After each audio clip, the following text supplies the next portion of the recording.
Hola, somos 100% Fiscal. Mi nombre es Viridiana Jiménez y hoy hablaremos sobre el régimen fiscal de la enajenación de acciones. Bienvenidos. En cuanto a las acciones ordinarias y de voto limitado, tenemos que al hacerse la liquidación de la sociedad, las acciones de voto limitado se reembolsarán antes que las ordinarias, por lo que en el contrato social podrá pactarse que a las acciones de voto limitado se les fije un dividendo superior al de las acciones ordinarias. Sin embargo, los tenedores de las acciones de voto limitado tendrán los derechos que la ley confiere a la minoría para oponerse a las decisiones de las asambleas y para revisar el balance y los libros de la sociedad. En cuanto a las acciones especiales, tenemos que podrán emitirse acciones especiales en favor de las personas que presten sus servicios a la sociedad, siempre y cuando así lo prevea el contrato social. Esto de acuerdo al artículo 114 de la Ley General de Sociedades Mercantiles, el cual nos menciona cuando así lo prevenga el contrato social, podrán emitirse en favor de las personas que presten sus servicios a la sociedad acciones especiales en las que figurarán las normas respecto a la forma, valor, inalienabilidad y demás condiciones particulares que corresponda. En estas acciones figurarán las normas respecto a la forma, valor y demás condiciones particulares que cada una tenga. En su caso, es respecto a socios industriales que regularmente encontramos en otro tipo de sociedades o como gerentes, administradores o alguna otra figura que se le asemeje. En cuanto al valor nominal de las acciones, tenemos que no se podrán emitir acciones por una suma menor de su valor nominal, ya que iría en contra de lo que establece el artículo 115 de la Ley General de Sociedades Mercantiles. Solamente se van a poder liberar las acciones cuyo valor esté totalmente cubierto y aquellas que se entreguen a los accionistas según acuerdo de la Asamblea General Extraordinaria, como resultado de la capitalización de primas sobre acciones o de otras aportaciones previas de los accionistas, así como de capitalización de utilidades retenidas o de reservas de evaluación o revaluación. Asimismo, tenemos primero que cuando se trate de capitalización de utilidades retenidas o de reservas de evaluación o de revaluación, estas deberán haber sido previamente reconocidas en estados financieros debidamente aprobados por la Asamblea de Accionistas.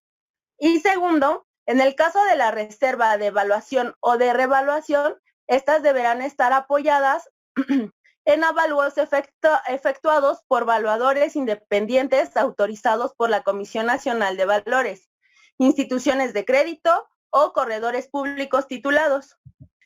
En cuanto a la distribución de utilidades y de capital social, tenemos que el artículo 117 de la Ley General de Sociedades Mercantiles nos menciona que la distribución de las utilidades y del capital social se hará en proporción al importe exhibido de las acciones. Los suscriptores y adquirientes de acciones pagadoras serán responsables por el importe insoluto de la acción durante 5 años, contados desde la fecha del registro de traspaso, pero no podrá reclamarse el pago al enajenante sin que antes se haga excusión en los bienes del adquiriente. Es decir, que la distribución de las utilidades y del capital social se va a hacer en proporción al importe exhibido de las acciones. Esto quiere decir que a la participación que tengan, a la participación que tengan en la entidad los accionistas. La distribución de utilidades es la parte más importante del ejercicio fiscal, ya que lo más conveniente es su reinversión para efectos de que la empresa siga creciendo. En cuanto al importe exhibido del capital que ampara las acciones, tenemos que el artículo 118 nos va a señalar que cuando constare en las acciones el plazo en que deban pagarse las exhibiciones y el monto de estas no se va a cubrir, la sociedad procederá a exigir judicialmente el pago de la exhibición o, en su caso, la enajenación de las acciones a otro postor que las cubra. Si al decretar una exhibición cuyo plazo o monto no conste en las acciones, deberá hacerse una publicación por lo menos 30 días antes de la fecha señalada para el pago.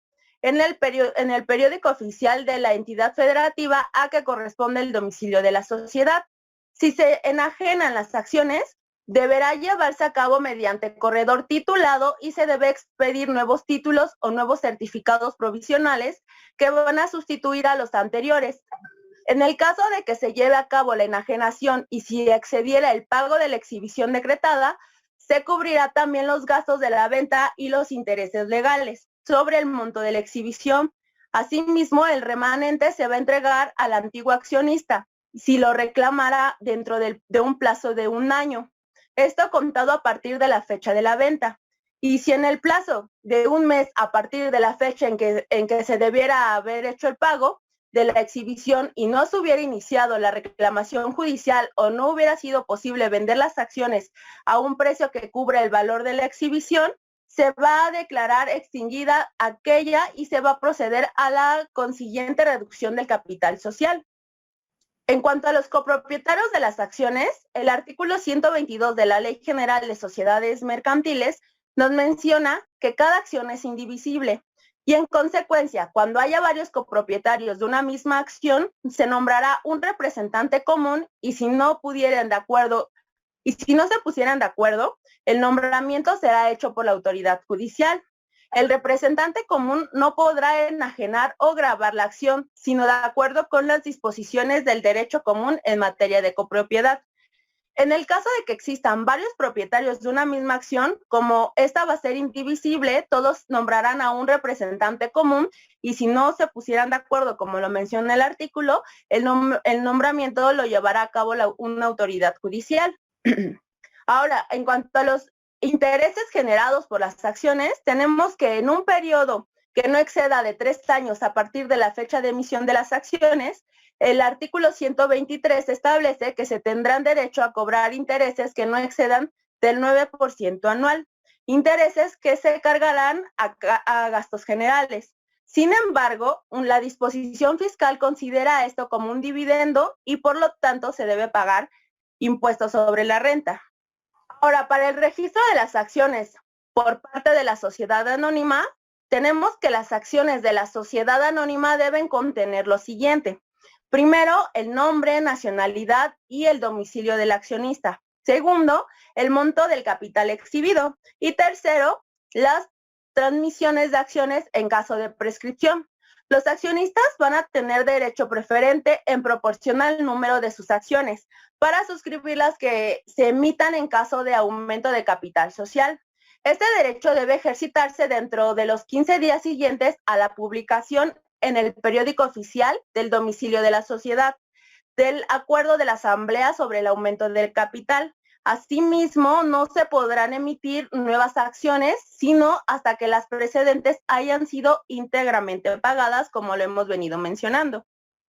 En cuanto al reembolso de capital social, el artículo 135 de la Ley General de Sociedades Mercantiles nos menciona que en el caso de reducción de capital social mediante reembolso a los accionistas, la designación de las acciones que hayan de nulificarse se hará por sorteo ante notario o corredor titulado. Es decir, que se deben cancelar acciones en forma total y en ningún caso las mismas serán indivisibles, debido a que las disminuciones que se hagan para el cálculo del costo promedio por acción son consideradas dentro de un reembolso. En la amortización de acciones contra utilidades repartibles, se deberá, primero, ser decretadas por asamblea de accionistas. Segundo, la amortización solo será contra acciones totalmente exhibidas. Tercero, la amortización se hará ante notario o corredor público y publicadas en el Diario Oficial de la Federación. Cuarto, se anularán los títulos de las acciones amortizadas. Y quinto, en 1 año a partir de la publicación se conservará a disposición de los tenedores de las acciones amortizadas el precio de las acciones sorteadas. Asimismo, el artículo 137 del mismo ordenamiento nos menciona que en el caso de la amortización de las acciones se podrá emitir acciones de goce, si el contrato social así lo percibe, las cuales tendrán derecho a las utilidades líquidas de haber pagado el dividendo a las acciones no reembolsables. En el mismo contrato se va a poder conceder el voto a las acciones de goce.